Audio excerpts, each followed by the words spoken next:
Қостан батыр. Біздің тарихымызды зерттеуде, насихаттауда қалыптасқан жүйе жоқ. Оқулықтың өзі олқылыққа тола. Сондықтан ұлтымыз бен мемлекетіміздің мақтаншы болуға лайық батырлар белгілі бір ру мен тайпаның ғана мақтанышы сияқтанып келе жатыр.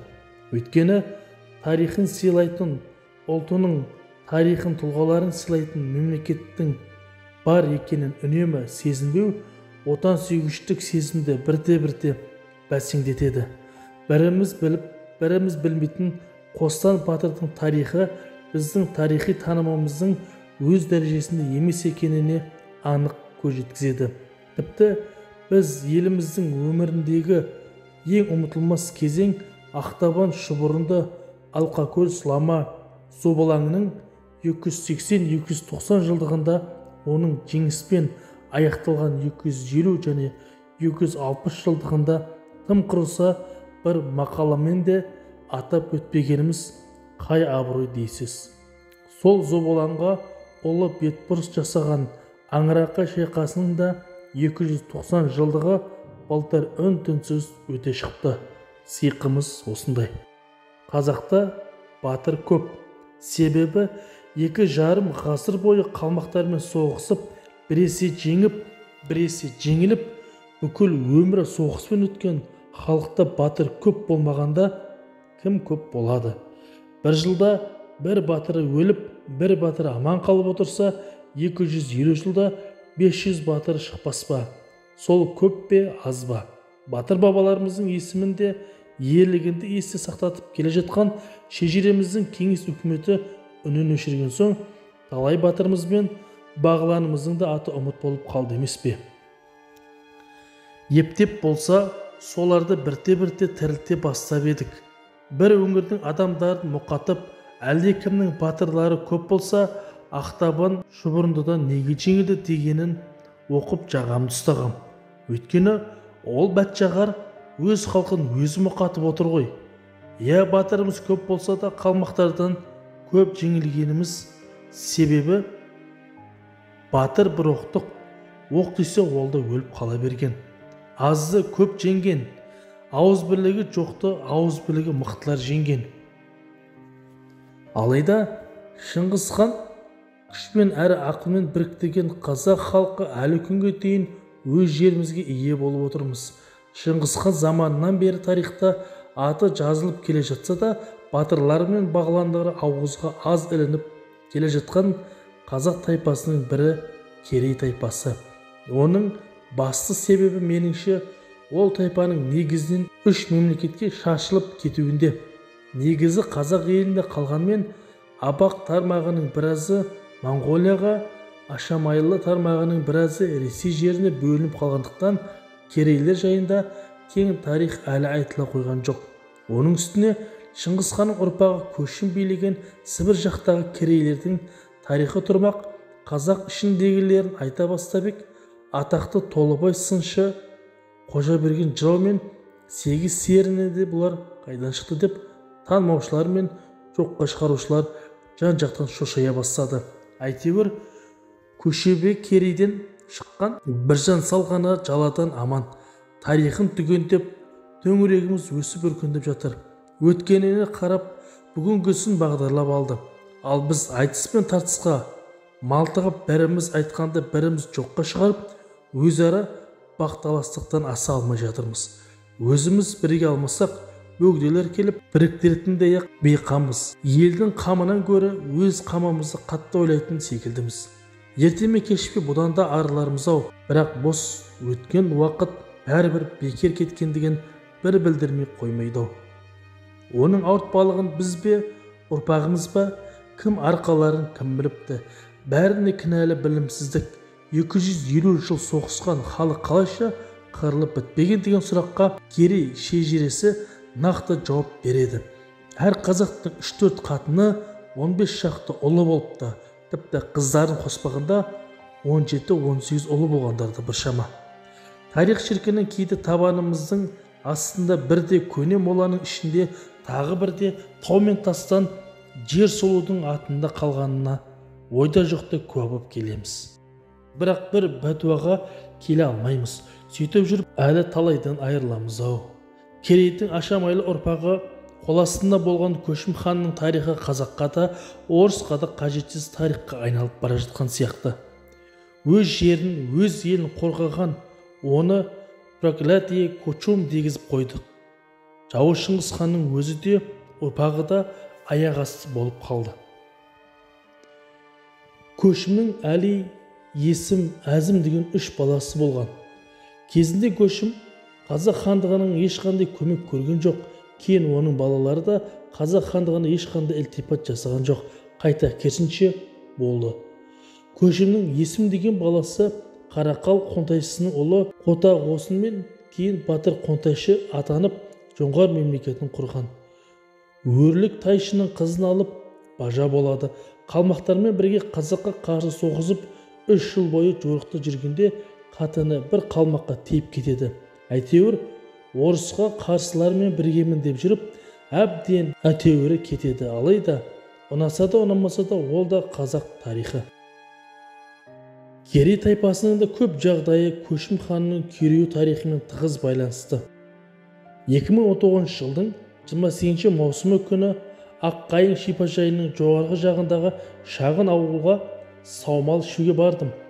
Сонда 73 жастағы Күлзира Қожахмет қызы Қозыбаева деген кісімен таныстым. Жөн сұрастық, әңгімелестік.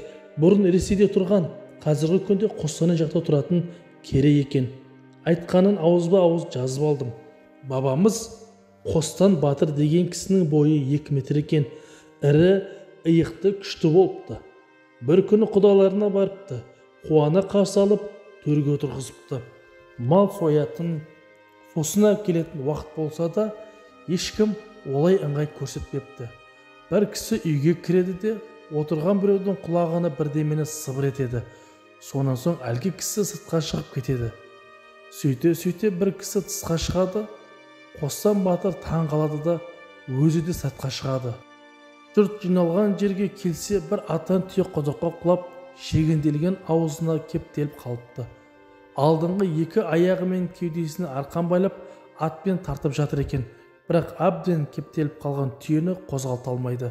Қостан Батыр аттарды босатыпты да, білеген сыбанып алып, түйені аяғынан тартқанда құдықтың шегендеген ағашымен қоса түйені суырып алыпты. Әрі күші бар, әрі әдісі бар батыр болса керек. Қалмақтармен сан рет соғысып, сан рет жеңген Қостан Батыр бір соғыста 17 жерінен жараланыпты. Тобыл өзеніне обаған суы құятын арадан өткен соң жағдайы қатты қиындапты. Бір жан-жағы ашықтау жерге келгенде Қостан жігіттеріне «Бұл да қазақтың жер ғой, өлсем осы араға көміңіздер» дейді. Ұзамай көз жұмады. Жерліп болған соң жігіттер бейіттің басына батырдың өз найзасын шаншиды. Найзаның ұшын иіп айға ұқсатады. Өзі ұзын батырдың найзасы да ұзын болса керек, найзаның ұшындағы ай сондайдан көрінетін болыпты. Жұрт Қостанның айы, Қостан айы деп жүріп, сол араны кейін Қостанай атандырып жібереді. Тобыл өзенінің бойында бұрын Қостан өткелі деген жері де болыпты. Жорыққа аттанғанда Қостан Батырдың қолы сол арамен өтеді екен. Сарыарқаның солтүстігінде теңіз атты көл бар. Жанынан обаған өзен ағып өтеді. Көл тіршілікке таптырмайтын жайлы жер. Балығы тайдай улаған, қамысы талдай бойлаған, қай жағынан да қолайлы жер. Кезінде Қостан Батыр сол араны баса көктеп барып қоныс еткен екен. Дуалы ауыз бір кемпір Қостанды сонда қарғаптымыз. Ұрпағы содан 3 рет шашылып, 3 рет қайта жиналған екен деседі. Бұрынғылардың шежіресінен Күлзайраның есінде қалғаны осы. Ерлігі мен қылығы қағазға түспей қаншама қас батырларымыз ұмыт қалып жатқанын кім есептеп жатыр дейсің? Біздің тарих көбі ұмытылған, ұмытылмағаны бұрмаланған тарих. Оны түзеуге енді ешкімнің ғұмыры да білімі де жетпейді деп қорқам кейде. Әйткенмен естігенімізді, оқығанымызды ортаға сала бергеніміз дұрыс шығар. Өйткені үмітсіз шайтан деген ғой бұрынғылар. Қостан Батыр жайында Күлзайрадан естіген соң Керей шежіресін жетік білетін ешкімді кездестіре алмадым. Ақыры Ақыл кіріп ұлттық кітапхананың қызметкерлері Сәлима, Мәдина деген қарындастарыма мұңымды шақтым. Олар келісе кетіп Керей шежіресін қолма-қол тауып берді. Қазақ ру тайпаларының тарихы Керей 15-ші том, Алматы 2014 деген кітап қолыма тиді. Алаш тарихи зерттеулер орталығы басшысы Ғабжалилов Хайрулла Мағауияұлы жинақтап шығарған екен. Керейдің ашамайлы тармағынан тарайтын Әлмембет деген бидің 13 баласы болыпты. Сусар деген бәйбішесінің Бостанбек, Қостанбек, Сембек атты 3 баласы болған екен. Әлмембет би үш өзеннің Тобыл өзеніне құяр жерінде 1675 жылы туып, сол арада 94-ге келіп қайтыс болады. Оның Қостанбегі Күзира айтқан Қостан батырма басқама деген күдік туды. Қостанбек дегенді қысқартып қазақ Қостан дей салу да мүмкін ғой. Дәстем сал жырлаған Аббас тарих атты дастанда оның 24 баласының бірі Айқыннан Бостан, Қостан тағы басқа барлығы 13 бала тарайды. Бірақ Қостанның батырлығы жайында ештеме онда айтылмаған. Мен іздеген Қостанның қай Қостан екені мұнымен шешіле қоймады. Керейдің айтулы бір бұтағы көшебе болса, ол кісі көшіп келе жатқанында туғандықтан солай аталыпты. Сол көшебенің ұрпағы Қостан батыр шежіреден ақыры табылды. Ол қазіргі Меңдіғара ауданында дүниеге келіпті. Шын аты Қостанбек, ел Қостан атап кеткен. Әлмембет бидің баласы болып шықты. Ол жайында жазылған шежіре дерегі мынау. Қостан Әлмембетұлы қазақ қалмақ соғысы қолбасыларының бірі, орта жүзден шыққан әйгілі әскер басы батырларының бірі. Ол жоңғар басқыншылары мен түрікпен жендеттері мен орыс казак тонаушыларына қарсы бағытталған соғыстарға белсене араласқан. Қостан Абылай сұлтанның сенімді батырларының бірі. 18-ші ғасырдың бірінші жартысында өмір сүрген, Еділ Жайық өзендері бойын жаудан тазартпақ болған кіші жүз әскерлеріне көмекке барғанда ауыр жараланады. Байдәулет есімді ағасы мен нөкерлері оны найзаға салып, жорықтан кейін еліне аттаныпты. Арада бірнеше күн жол жүріп, олар Тобыл өзеніне жетеді. Осы күнге Қостан сайының тұсында Қостанайдың орталығы Көрей поселкесінен бөліп жатқан сай, қазіргі Сыра зауытының тұсы. Өзеннен сал жасап өткен кезде Қостан қатты әлсіреп, ағасы мен жолдастарына «Мен бүгін ертеңнен қалмаймын, жанымды қинамаңдар, мені осы араға жерлеп кетіңдер» деп өсиет етеді. Қостан бір күннен кейін өмірден өтеді. Байдәулет батыр бастаған бір топ оны арулап, жуып жаназасын шығарып, Тобыл өзенінің шығыс жақ бетіндегі Тоғайдың қойнауына жерлейді. Сонан кейін көшебе сарбаздары 3 күн бойы аза тұтады, әрі ат тынықтырады. Еліне аттанғандай Байдәулет сардар көзінен жас алып, «Әй Қостанай, жер қойнауында қалдың-ау» деп, Қостанай атауы содан қалыпты деген сөз бар. Қостан батырдың ұрпақтары бұл күнде негізінен Ресейдің Қорған облысында тұрады екен. Күлзира айтқан шежіре мен кітаптағы шежіренің бәлендей айырмашылықтары жоқ. Қостанның елі мен жерін қорғап қаза тапқанын екеуі де дәлелдейді. Ал ол жерленген жердің кейін қалай аталуына келсек, меніңше Күлзираның айтқаны ақиқатқа лайық. Себебі Қостанды жауынгерлері Тобылдан салға салып алып өтеді. Жаралы қолбасшының басқаша алып өтудің жолы да жоқ. Ал жауынгерлер өзеннен атпен жалдап өткен болар, өткені аттарын да салмен өткізіпті деген дерек жоқ. Демек, Қостанды алып өткен жер елге белгілі өткел болған. Негізгі көлігі ат болған қазақ бір-бірін өткелдің қай арада екенін сұрамай тұрмайтыны анық. Сондықтан Қастан жерленген ара ел аузында жиі айтылатын жер. Екіншіден, Қостан бұрыннан өлік жерленген жерге емес, жаңа әрі жалғыз бетке жерленген. Ондай беттің басына қазақтың бір белгі қоймауы тіптен мүмкін емес. Сондықтан Қостанның өз найзасын өз бетінің басына жаншуы және жай шанши салмай, ай тәрізді иіп барып шаншуы қазақ ғұрпына өте сай келеді. Үшіншіден, өткел қайда деген адамға Қостанның айы тұрған жерде немесе Қостан айының қасында дей келе, кейініректе Қостанайдың батыс жақ бетінде деген сияқты қысқа жауап қайыруды әдетке айналуы мүмкін.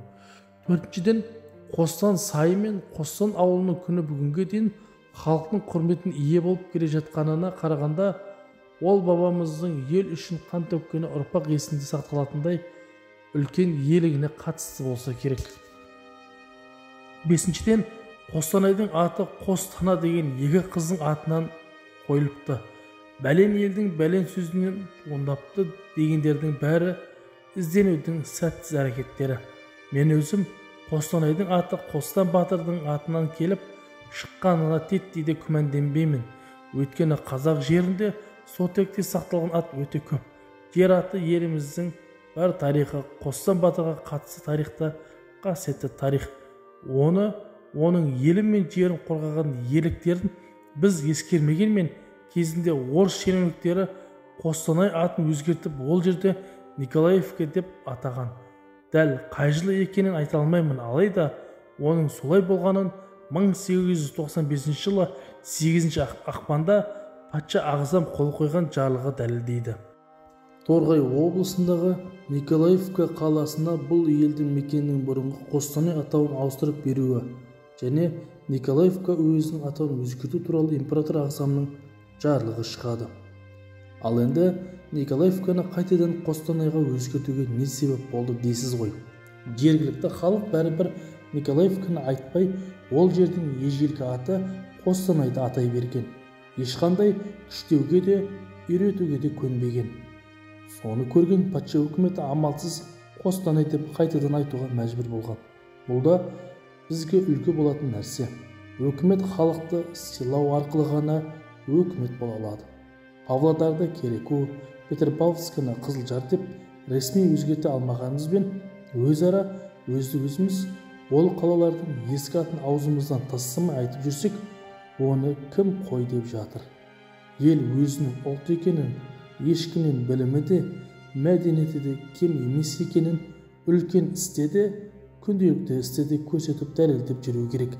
Есесін ұсақ түйектен жібере берген халық еті соған үйрене келіп, үлкен істе де үн шығармас болады.